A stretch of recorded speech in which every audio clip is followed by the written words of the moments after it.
Hello बच्चों, आज हम सॉल्व करेंगे सेट 3 और कोड है पेपर का 822 है। ये DX 2023 में आया हुआ है।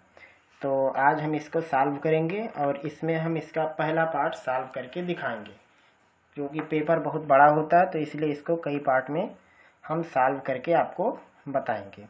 तो आज का जो पहला पार्ट है इसमें हम लोग सॉल्व करेंगे जो OMR शीट पर हमें सॉल्व करना होता है उनको। तो ये है खंड आ और आप इधर देख सकते हैं प्रश्न को। हम आपको पढ़ के भी प्रश्न सुनाएंगे, उसके बाद हम आपको लगाना सिखाएंगे। तो यहाँ पे पहला प्रश्न है परिमेय संख्या 17 और नीचे है 2 का वर्ग गुणे 5 का दशमलव प्रसार निम्न में से किस दशमलव स्थान के बाद समाप्त होगा। तो यहाँ से हम लोग सवाल पहले सॉल्व करना शुरू कर देते हैं। यहाँ पे हम इसको डाल देते हैं। सेट 3 है जो आज हम सॉल्व करेंगे और कोड है 822 DX। ये 2023 में आया हुआ पेपर है जो कि 2024 के लिए हम लोग हल कर रहे हैं। तो प्रश्न क्रमांक 1,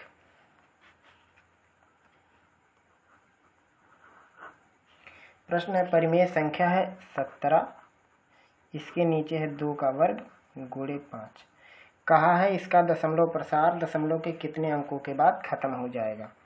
तो इसको हल करने के लिए क्या करना है आपको, जितनी बार 2 रहे उतनी ही बार 5 भी चाहिए।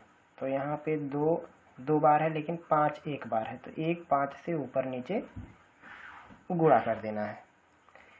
तो ऊपर गुणा होके हो जाएगा 85 और नीचे वाले को लिखेंगे 2 का वर्ग गुणे 5 का वर्ग, या इसको लिखेंगे 85 बटे 2 गुणे 5 और इस पूरे पर वर्ग। तो ये हो जाएगा 85 और 5 का गुणा 2 में 10 और उसका स्क्वायर हो जाएगा 100। तो इसको हम लिख सकते हैं 0.85, यानी जब हम इसको हल करेंगे तो ये दशमलव के 2 अंक के बाद पूर्णतया हल हो चुका है, ख़त्म हो चुका है। तो यहाँ पे ऑप्शन में पहुँचते हैं। पहला ऑप्शन है 1, दूसरा है 2, यानी जो आपका ऑप्शन नंबर बी है वो सही है। यानी 17 में 2 का स्क्वायर गुणे 5 से भाग करेंगे तो दशमलव के 2 अंकों के बाद सवाल समाप्त हो जाएगा, यानी उसका उत्तर आपको मिल जाएगा। तो ये हुआ पहला। अब देखते हैं दूसरे प्रश्न को। प्रश्न है बिंदु ऋण 3, 5 की y अक्ष से दूरी है। तो सबसे पहले हम इसको एक्सिस पे बनाने की कोशिश करेंगे। ये x है, y है और इधर में x का माइनस डायरेक्शन जिसे x प्राइम या x डैश बोलते हैं, और इधर y का नेगेटिव डायरेक्शन। जो हमारा कोऑर्डिनेट है वो -3 और 5 है, यानी x पर -3 है इस साइड मान लो और इस साइड में 5 है। 1 2 3 4 5 ऐसे मान लो। तो ये है उसका कोऑर्डिनेट। यहाँ पे मान लो है ये -3, 5। इसमें कहा y अक्ष से दूरी बताओ। तो ये है y एक्सिस और इससे इस पॉइंट की दूरी कितनी है, जो कि x पे इसकी लंबाई है। तो x पे इसकी लंबाई कितनी है, ऋण 3। तो यहाँ पे आप ऑप्शन में देखिए पहला वाला ऑप्शन ही सही है। इसमें y अक्ष से इसकी दूरी है -3। और उसके बाद अगला प्रश्न हम आपको दिखाते हैं। पहले इसको थोड़ा सही करें।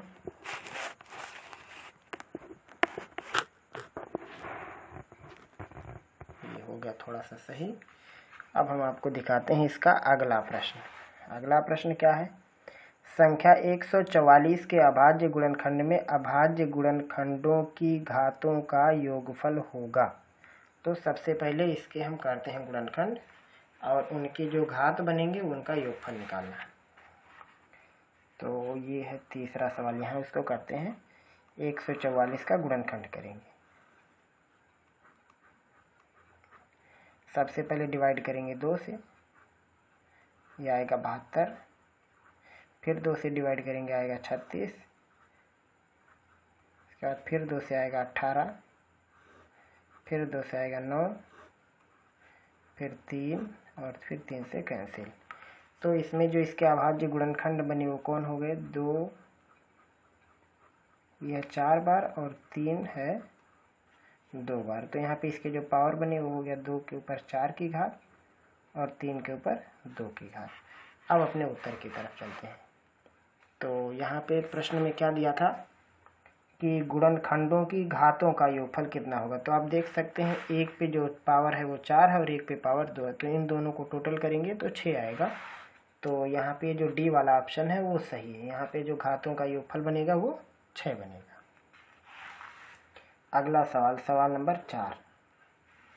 प्रश्न पहले पढ़ लेते हैं। प्रश्न है, दिया गया है, लासा दिया है 132 और 288 का 3168, तो इसका मासा बताना है 132 और 288 का कितना होगा। 132 और 288 इसका जो एलसीएम है यानी लासा वो दिया है 3168, तो इनका मासा पूछा कितना होगा, HCF जिसको बोलते हैं वो पूछा है। तो HCF कैसे निकालते हैं, HCF निकालने के लिए दोनों संख्याओं का मल्टीपल करना है, आपको गुणा करना है और एलसीएम से डिवाइड कर देना। ऐसे ही एलसीएम निकालने के लिए गुणनफल में मासा से भाग करना पड़ेगा। तो यहाँ पे ये ले लेते हैं 3168 और इसको हल कर देंगे, जो भी आएगा उत्तर आएगा। इसका आपस में गुणा कर देना, फिर गुणा करने के बाद 3168 से भाग कर देंगे और जो आएगा वही उसका उत्तर हो जाएगा, पक्का है। और उसके बाद अगला सवाल हम आपको दिखाते हैं 5वां। क्या है 5वां प्रश्न, यदि द्विघात समीकरण 3x² - 12x + m = 0 के मूल बराबर हो तो m का मान बताओ। प्रश्न है 3x² - 12x + m = 0। इसमें कहा है कि इसके मूल बराबर हैं, इनके मूल बराबर है। तो जब मूल बराबर होते हैं तो जो b² - 4ac की जो वैल्यू होती है जिसे हम विविक्तकर बोलते हैं, ये भी होता है 0। अब इसमें सारी वैल्यू रख देनी है। b का मतलब होता है x का गुणांक, तो वो है -12, इसका हो जाएगा स्क्वायर, और -4, a का मान है 3 और c का मान है m, इसको कर देना बराबर 0। या यहाँ पे लिख सकते हैं 12 का वर्ग करेंगे तो 144 और ये हो जाएगा 4 × 12 m बराबर 0, या 12 m बराबर लिख सकते हैं 144, तो यहाँ से m का मान मिलेगा 12। अब देखते हैं अपने ऑप्शन में है कि नहीं। तो ऑप्शन में आप देखो 4, 7, 9 और 12, यानी ये जो डी वाला दिया है यही वाला ऑप्शन सही रहेगा। अगला सवाल यहीं लगाते हैं, सवाल नंबर 6। प्रश्न है, समीकरण 5x² - 3x + 2 = 0, इसके मूलों का योग बताना है। मूलों का योग, मूलों का योग का सूत्र क्या होता है, माइनस में x का गुणांक बटे में x² का गुणांक, ये होता है मूलों का जो योगफल होता है। तो लगाएंगे माइनस, अब x का आगे का गुणांक कितना है, -3, और x² के आगे है 5, यानी इसका उत्तर आएगा 3/5। और ये ऑप्शन में देखो पहला वाला ऑप्शन ही है, ये इसका हो गया ऑप्शन पहला। और उसके बाद अगला है 6वां प्रश्न, युगपत समीकरण x² + 2y = 70 और 2x + λy = 35 का कोई हल नहीं है यदि लैम्डा का मान है। तो सबसे पहले हम यहाँ पे समीकरण उतार लेते हैं। 7वां सवाल, समीकरण उतार लेते हैं पहले, उसके बाद समझ में आएगा। x + 2y = 70, यह है पहला इक्वेशन, और 2x + λy = 35, ये है दूसरा इक्वेशन। कहा है कोई हल नहीं है तब लैम्डा का मान बताओ, मतलब इसका कोई हल नहीं है, यानी ये सॉल्व ही नहीं होगा। तो जब सॉल्व नहीं होगा तो यहाँ पे गुणांकों का अनुपात बराबर होगा पहले दूसरे का और लास्ट वाले का नहीं होगा। जब कोई हल नहीं होता तो ये कंडीशन लगता है a1/a2 = b1/b2 और नॉट इक्वल C1/C2। अगर ऐसा केस आएगा तो कोई हल नहीं होता, जिसे हम बोलते हैं समांतर रेखा का होना। तो यहाँ पे x का गुणांक 1, यहाँ 2 है, तो ये हो जाएगा 1/2 बराबर 2/λ बराबर 70/35, और यहाँ नॉट इक्वल का साइन रहेगा। या इसको हल करेंगे तो चाहे आप ये पहला दूसरा दोनों ले लोगे, पहले को दूसरे के साथ, तो लैम्डा की वैल्यू आएगी 4। इन दोनों को एक साथ लेंगे तो 35 दूनी 70 और 70 से 70 डिवाइड हो जाएगा। तो यहाँ से निष्कर्ष आएगा कि लैम्डा की वैल्यू नॉट इक्वल 1, मतलब लैम्डा का मान 1 नहीं होगा, 4 हो सकता है। और केवल ये 2 ऑप्शन आपको मिलेंगे क्योंकि लैम्डा यहाँ पे बीच में, यानी लैम्डा की वैल्यू 4 होगी लेकिन 1 नहीं होगा। तो अब देखते हैं अपने ऑप्शन में है कहीं, यहाँ पे देखो डी वाला जो ऑप्शन है वो है 4, तो यही वाला ऑप्शन सही रहेगा। तो इस हिसाब से सॉल्व होता है क्वेश्चन नंबर 1 से लेके 7 तक। आप सारे प्रश्नों का जवाब यहाँ देख सकते हैं। यह पहला, दूसरा, तीसरा प्रश्न, चौथा प्रश्न, और ये 5वां है यहाँ से यहाँ तक, 6वां प्रश्न, ये 7वां प्रश्न। तो उम्मीद करता हूँ कि आपको बात समझ में आ रहा होगा। अगर कोई भी समस्या रहेगा तो ज़रूर बताएंगे आप। तो ये 7 प्रश्न हमने हल कर दिए। अब हम दिखाते हैं आपको आगे के प्रश्नों को हल। तो ये 8वां सवाल देख लेते हैं। पॉइंट दिया, ये 8वां सवाल पहले लिख दें यहाँ पे। प्रश्न नंबर 8, बिंदुओं ए निर्देशांक इसके ऋण 4, 2 और बी इसके निर्देशांक दिया है 5, 6 को जोड़ने वाले रेखाखंड का मध्य बिंदु दिया है। कोई एक पॉइंट है पी, इसका मध्य बिंदु है और जिसके कोऑर्डिनेट है a/8 और 4। तो a का मान बताओ। तो सबसे पहले हम इनके मध्य बिंदु निकालेंगे।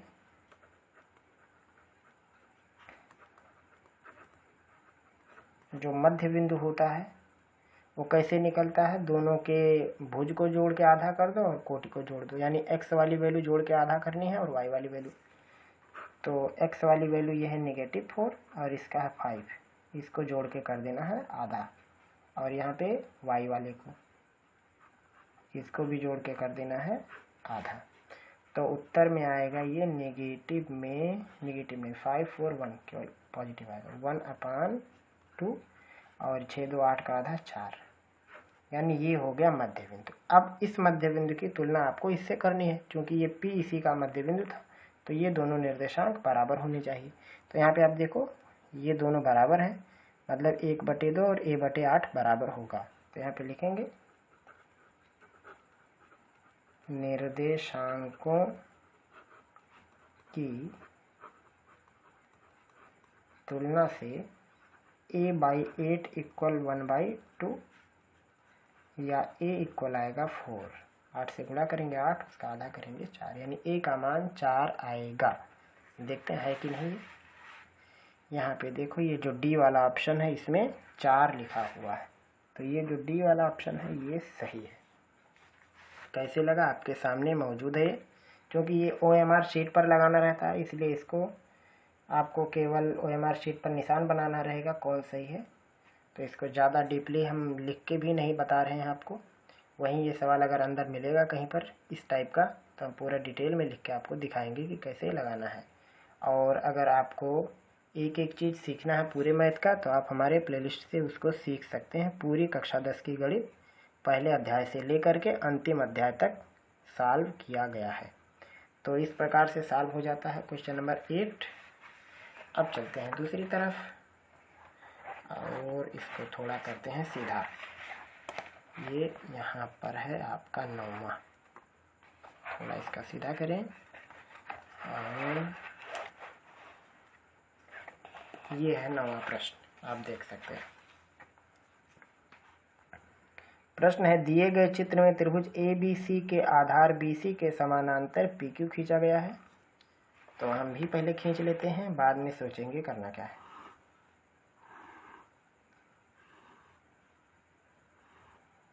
ये है APQ BC। इसमें कहा है PQ और BC का अनुपात, PQ अनुपात BC यह है 1:3। तो निकालना है AP अनुपात PB का मान। क्या दिया हुआ है?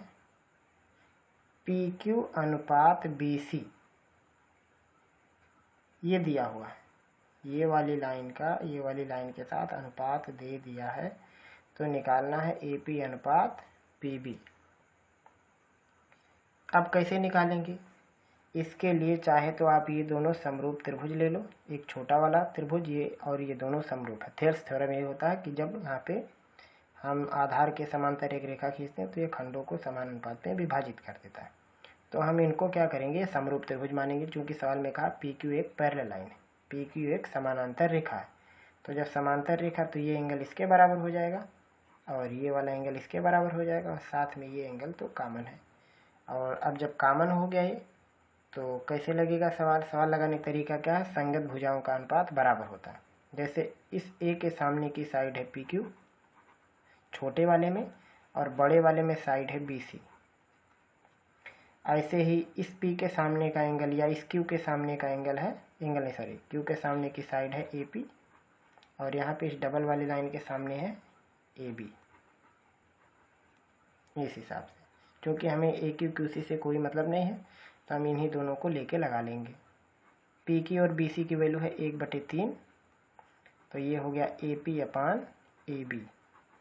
अब क्योंकि हमें निकालना AP और PB का तो हम इस AB को दो खंड में बांट देंगे। तो ये हो जाएगा AP और AB को लिख सकते हैं AP + PB। ये हो गया 1/3। तिरछा गुणा करेंगे तो 3 का गुणा AP में हो जाएगा 3 बार AP और इधर गुणा होगा तो ये हो जाएगा AP + PB। 3 AP में एक बार AP घटाएंगे तो आएगा 2AP बराबर PB, या इसको लिख सकते हैं AP/PB बराबर 1/2। PB इसके नीचे आया है, 1 हो गया, 2 उधर चला गया। तो जो अभीष्ट अनुपात आएगा AP अनुपात PB का वो आएगा 1:2 का। ये हुआ इसका कंप्लीट प्रोसेस। अब देखते हैं है कि नहीं उत्तर में। तो ये तीसरा ऑप्शन आप देख सकते हैं, ये है 1:2 का। अब उसके बाद अगला प्रश्न देखते हैं, 10वां प्रश्न है त्रिभुज ABC में AB की जो वैल्यू है वो है 6/3, AC की वैल्यू है 12 और BC की वैल्यू है 6। ये सभी सेंटीमीटर में है। तो कहा है कोण B का मान बताओ कि कोण B की वैल्यू कितनी होगी। ये आपको निकालना है और यहाँ पे ये दिया हुआ है, तीनों साइड दिया हुआ, AB का मान, AC का मान और BC का मान। तो जो एंगल हमें निकालना होता है सबसे पहले तो हम यहाँ ट्रायंगल बना देते हैं, रैंडम बनाते हैं। वैसे पता है कि ये कौन है, समकोण है कि न्यून कोण, अधिक कोण, वो कन्फर्म है कि यह है क्या। फिर भी हम यहाँ पे आपको एक ऐसे रैंडम मान लो बना लिए, हमें नहीं पता है कि ये कैसा त्रिभुज बनेगा। हमने यहाँ नाम लिख दिया, मान लो त्रिभुज का नाम ABC। AB वाली साइड की लंबाई है 6/3 और AC वाले साइड की लंबाई है 12 और BC की लंबाई है 6। हमें निकालना cos B, ये वाला एंगल निकालना। तो सूत्र होता है cos B इक्वल, यहाँ लिख दे रहे हैं, cos B का सूत्र होता है C² + A² - B² / 2CA। ये होता है सूत्र। अब यहाँ ABC कौन है? कोण A के सामने की भुजा को स्मॉल a से लिखते हैं, B के सामने की भुजा स्मॉल b से, C के सामने की भुजा स्मॉल c से। उसी को रख के यहाँ देख लेते हैं। तो C के सामने की जो साइड है वो है AB, इसका मान है 6/3, इसका हो जाएगा वर्ग, प्लस A के सामने की भुजा वो है 6, उसका वर्ग, ऋण B के सामने की भुजा 12, इसका वर्ग, -2 × C की वैल्यू है 6/3 और A की वैल्यू है 6। A के सामने जो साइड बची है वो है 6, या यहाँ से लिख सकते हैं 6 का वर्ग 36 और 36 में 3 से गुणा करेंगे तो आएगा 108। ये हो गया 36 और ऋण 12 का वर्ग 144। तो यहाँ से आप देख सकते हैं गुणा करेंगे 6 का 36, 36 दूनी 72, करड़ी में 3। ऊपर आप देखो 108 और 36, 144 घटाएंगे 144 में से तो हो जाएगा कुल मिला के 0। तो ये हो गया कास थीटा बराबर या कास बी बराबर हो गया 0। अब आपको पता है 0 कितने की वैल्यू होती है, कास 90 डिग्री की वैल्यू होती है। तुलना करोगे तो मिलेगा कि बी बराबर आया 90 अंश, यानी कोण बी का मान 90 अंश। और वैसे भी वो 90 अंश का ही था, लेकिन लगाने का ये तरीका, इसी आधार पर हम सवाल लगाएंगे। तो अब देखते हैं ऑप्शन में अपने है कि नहीं। यहाँ पे देखिए बी वाला जो ऑप्शन है 10वें का वही सही, तो इसमें जो बी ऑप्शन है वो सही रहेगा इस सवाल के लिए। उसके बाद अगला सवाल बिल्कुल आसान है, दिमाग पे आपको जोर नहीं डालना, आसानी से आएगा ये सवाल।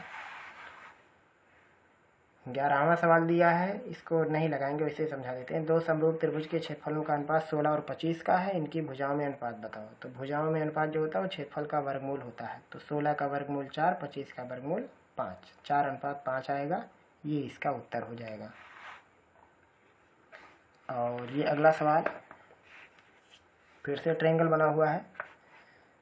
सवाल दिया है चित्र में ए बी बराबर 3 सेंटीमीटर, यहाँ आप देख सकते हैं यह है ए बी 3 सेंटीमीटर का, ए सी 6 सेंटीमीटर और डी सी 4 सेंटीमीटर दिया हुआ है और बी डी 2 सेंटीमीटर। तो कहा है कोण बी ए डी और सी ए डी में अनुपात बताओ कि कितना है। कोण बी ए डी ये वाला कोण और कोण सी ए डी, इनके कोणों में अनुपात बताना है कि कितना आएगा। तो इसको कैसे लगाया जाता है, लगाने का तरीका देखो ये है। अगर यहाँ पे जो ये भुजाएं बन रही हैं ये वाली, अगर इनका ये 3/6 की वैल्यू 2/4 के बराबर हो जाए, जैसे यहाँ पे देखो 3 है और यहाँ पे है 6, तो 3/6 मतलब 1/2 आएगा और 2/4 का मतलब 1/2। अगर ऐसा हो तो यहाँ पे ये जो होता है ये होता है कोणों का अर्धक। अगर किसी भी त्रिभुज में कोणों का अर्धक खींचा जाए तो जो अर्धक होता है नीचे जब जाके मिलता है तो ये इस हिसाब से मिलता है कि जिसको बांटा गया है उसकी संगत भुजाओं का अनुपात, यानी या संलग्न कह दें, उसकी संलग्न भुजाओं का अनुपात इधर से खंडों के अनुपात के बराबर हो जाता है। यानी कह सकते हैं कि ये जो ए वाली लाइन जा रही है डी तक, ये इस हिसाब से गुजरी है कि इस पूरे कोण को आधा कर दिया इसने, तो जो कोण इधर रहेगा वही कोण इधर रहेगा। ये ट्रायंगल की एक प्रॉपर्टी होती है, उसी के बेस का ये सवाल है। तो इन दोनों में 1:1 का रहेगा, जो कि आपका बी वाला प्रश्न है। इस पूरे थ्योरम को हमने प्रूफ किया है ट्रायंगल वाले चैप्टर में, आप वहाँ से जाके इस पर आधारित बहुत सारा सवाल भी लगा सकते हो। बहुत टाइप के सवाल हमने ट्रायंगल में लगाए हुए हैं, तो वहाँ से जाके आप इसको सीख सकते हो।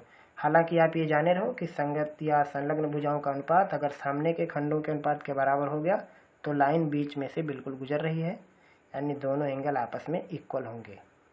तो ये हो गया 12वें का आंसर। और उसके बाद सवाल में दिया है ये साइन 31 डिग्री बटे कास 62 डिग्री का मान बताओ। ये बिल्कुल आसान है, फिर भी यहाँ लगा देते हैं। 13वां है साइन 31 डिग्री और कास 62 डिग्री। तो इसको कैसे लगाएंगे, जब आप ये जोड़ लो दोनों 90 हो जाएगा, 9 1 10 5 3 8 1 9। जब 90 हो जाए तो किसी एक को 90 में से लेस कर दो। जैसे साइन 31 हमें लाना है तो 90 में से 62 घटा सकते हैं, तो किसी एक को ही चेंज करना, दोनों को नहीं करना, चाहे ऊपर या नीचे। साइन 90 माइनस थीटा को हम लिखते हैं कास थीटा, तो हो जाएगा कास 59 और नीचे भी कास 59 कट के 1 आएगा, यानी इस पूरे की वैल्यू 1 हो गई। तो ऑप्शन में आप देख सकते हैं ऑप्शन नंबर है सी, ये इसका बिल्कुल करेक्ट है। और यहाँ पे एक प्रश्न दिया हुआ है, चित्र में बिंदु O का बिंदु ए और पी से देखने पर, ए से और पी से देखने पर अवनमन कोणों की माप होगी, ये दिया हुआ है। तो जब हम ए से इसको देखेंगे तो कोई बात नहीं है, जो एंगल है यहाँ पे हम इसको कंप्लीट कर देते हैं। देखो ए से देखेंगे जहाँ ओ को, तो ये जो एंगल है यही एंगल यहाँ रहेगा। पी से देखेंगे तो जो एंगल यहाँ है ये वाला हम इसको बना देते हैं इसी में। जब ए से देखेंगे तो ये 45 है, तो ये 45 रहेगा, यानी ए से देखने पे अनुमान कोण 45 का आएगा। अब रही बात पी से देखने पे क्या आएगा, तो अब ये 60 है, ये 90 है, तो ये एंगल है 30 का, तो ये एंगल आएगा 30, यानी पी से देखने पे अनुमान कोण 30 अंश का बनेगा और ए से देखने पे 45 अंश का बनेगा। तो इसमें कहा ए और पी से, तो ए वाले का 45, पी वाले का आएगा 30। देखते हैं ऑप्शन में है कि नहीं। ये देखिए ऑप्शन नंबर जो बी है ये वाला 45 अंश और 30 अंश, तो ये हो जाएंगे इसके अनुमान कोण। उसके बाद है 15वां, यदि एक वृत्त का परिधि और क्षेत्रफल संख्यात्मक रूप से बराबर है। 15वां प्रश्न यहाँ लेके आते हैं कॉपी पर। वृत्त की परिधि और क्षेत्रफल संख्यात्मक रूप से बराबर है। संख्यात्मक रूप से कहने का मतलब ये हुआ कि उनका केवल वैल्यू बराबर है, नहीं तो मात्रक अलग अलग होता है। इसका मान लो इसका वर्ग होता है मात्रक और इसकी केवल इकाई में रहती है। तो परिधि और क्षेत्रफल बराबर है, केवल न्यूमेरिकल वैल्यू। परिधि का सूत्र होता है 2πr और क्षेत्रफल का सूत्र होता है πr स्क्वायर। सॉल्व करेंगे पाई से पाई कट जाएगा, एक आर से एक आर कट जाएगा, तो ये आएगा 2 = r। एक आर से एक आर खत्म हो गया, इधर आर बचा, पाई से पाई खत्म हो गया, यानी आर की वैल्यू आएगी 2। तो इसमें कहा है उस वृत्त की त्रिज्या होगी, तो उत्तर में आएगा 2 मात्रक, यानी आर बराबर 2 मात्रक। ये हो गया इसका उत्तर 15वें का। 16वां भी देख लेते हैं। प्रश्न है, एक ठोस धातु के घनाभ जिसकी विमाएं 9, 8, 2 है, इसको पिघलाकर 2 मिलीमीटर कोर के घन बनाए गए हैं, कितने घन बनेंगे। 16वां प्रश्न। तो जो घनों की संख्या होगी वो कैसे आएगा, एक घन का आयतन नीचे लिख लेंगे और जिसको पिघला रहे हैं उसका आयतन ऊपर। तो ऊपर हम पिघला रहे हैं घनाभ को, तो घनाभ का आयतन ऊपर रहेगा। आयतन क्या होता है, लंबाई चौड़ाई ऊंचाई। तो 9, 8 और 2 सभी मीटर में है, इसलिए टेंशन नहीं है। और घन का आयतन ये भी मीटर में है, आयतन होता है भुजा का क्यूब घन का, तो लिख सकते हैं 2 का क्यूब। 2 का क्यूब मतलब 8 होता है, तो 8 से 8 कट जाएगा, 9 दूनी आएगा 18, यानी टोटल 18 घन बनने वाले हैं। ऑप्शन है पहला, इसका पहला वाला ऑप्शन सही है। अब चलते हैं क्वेश्चन नंबर 17 पर।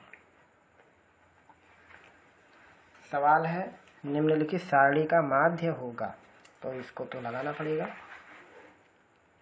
सबसे पहले चार्ट बनाना पड़ेगा, फिर लगेगा। ये 17वां सवाल।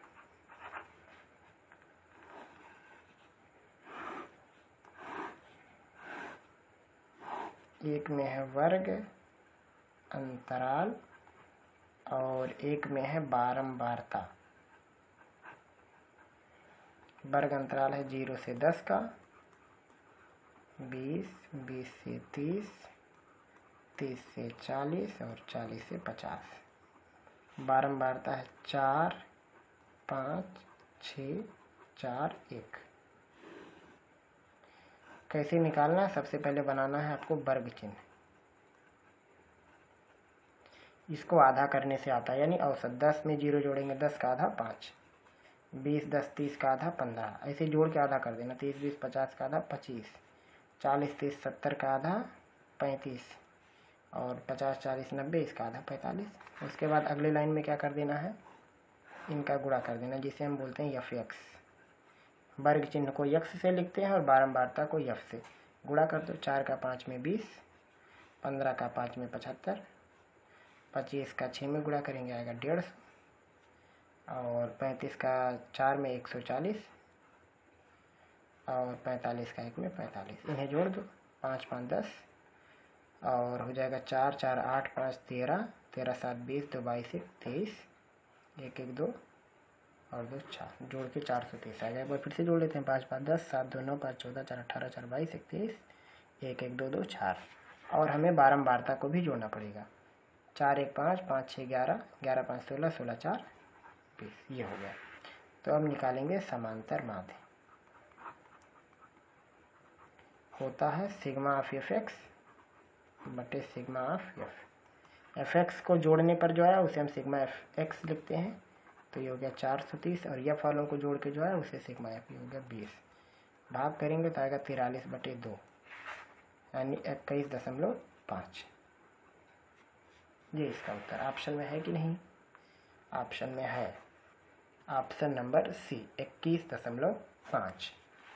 ये है ऑप्शन नंबर सी। इस हिसाब से आपको प्रश्न लगाना है। और अगला प्रश्न 18वां, ये वाला सवाल हम आपके ऊपर छोड़ दे रहे हैं। 18वां सवाल है, समांतर माध्य दिया है, बहुलक दिया हुआ तो माध्यिका निकालें। समांतर माध्य, बहुलक और माध्यिका के बीच रिलेशन होता है, उसी सूत्र के आधार पर आपको इस सवाल को लगा लेना है। बिल्कुल आप लगा सकते हो, या फिर आप हमारे सांख्यिकी का प्लेलिस्ट चेक कर सकते हो। उसके बाद ये 19वां सवाल, निम्नलिखित बारंबारता बंटन का बहुलक वर्ग। बहुलक वर्ग मतलब सबसे बड़ी बारंबारता कहाँ है? ये है 8, और इसके सामने जो वर्ग है वही है बहुलक वर्ग, यानी 3 से 5, यानी जो बी वाला ऑप्शन है ये सही रहेगा इसका। बस खत्म।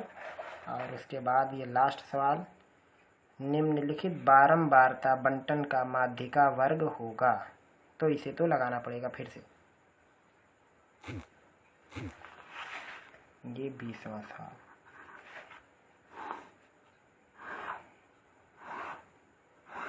माध्यिका निकालने के लिए 3 कॉलम की जरूरत पड़ती है। तो सबसे पहले सवाल लिखते हैं, ये भी 50 तक गया है। 0 से 10, 20, 30, 40 और ये 50, और 4, 5, 13, 20, 8 है।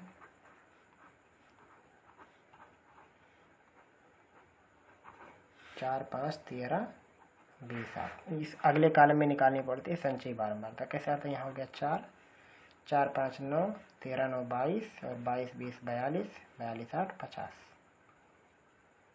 ये हो गया। तो अब ये जो आया है ये, इसका कर देना है आधा।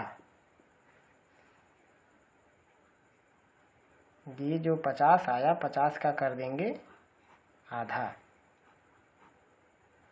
तो n की वैल्यू आई है 50, तो n/2 आएगा 25। अब बारी आती है माध्यिका निकालने की। तो सूत्र होता है L - CF - n/2 बटे F × H। अब ये सभी क्या है? ये जो 25 आया है, 25 इसमें कहाँ पे है? ये है 42, इसके अंदर है 25, ये वाला। तो हमें इसकी ज़रूरत पड़ेगी, जिसे हम कहेंगे CF, और फिर उसके बाद इसकी ज़रूरत पड़ेगी, जिसको हम कहेंगे F, और फिर इसकी ज़रूरत पड़ेगी L, और यहाँ पे जो अंतराल है वो है H। तो सूत्र लगा तो ये हो गया 42 - 20, 20 नहीं सॉरी 42, ये हो गया CF माइनस में n/2 यानी 25 बटे में F यानी 20, और अंतराल है 10-10 का, और यहाँ पे रहेगा आगे इसके 40, बराबर हो गया। ये 42 में से 25 घटाना है, आएगा 17/20 × 10, 10 दूनी 20, ये हो गया 40 ऋण 17/2 यानी 8.5 आएगा, यानी 40 ऋण 8.5 बराबर ये आएगा 5, यहाँ हो जाएगा 39, 39 में से 8 घटा देंगे तो आएगा ये 31.5। ये इसकी माध्यिका बन जाएगी। लेकिन सवाल में माध्यिका शायद नहीं पूछा है। क्या पूछा है इसमें? माध्यिका का वर्ग बताओ, माध्यिका वर्ग। तो ये अपनी माध्यिका आई है 31.5। तो अब ये 31.5 कहाँ होगा? वो 31.5 मिलेगा आपको इसी में मिलेगा, 30 और 40 के बीच में मिलेगा। मतलब आपका जो माध्यिका वर्ग है वो है 30 से 40, यानी माध्यिका जिसमें होती है वही वाला लेना है। तो 31.5 यहीं पे है, तो इसीलिए ये है उसका माध्यिका वर्ग। ऑप्शन में देखते हैं, ऑप्शन में बी वाला ऑप्शन है 30 से 40, तो ये इसका ऑप्शन है। तो इस प्रकार से सवाल सॉल्व होता है क्वेश्चन नंबर 1 से लेके 17 तक। उसके बाद भी आगे के प्रश्न आप देख सकते हो, अभी भी पूरा प्रश्न पड़ा हुआ है। तो इस सवाल को हम लोग लगाएंगे अगले पार्ट में। तो आज की वीडियो में बस इतना ही। उम्मीद है कि आपको आज की बताई गई बात समझ में आई होगी। अगर आपका कोई भी प्रश्न या डाउट या कन्फ्यूजन हो तो आप हमें ज़रूर बताएंगे।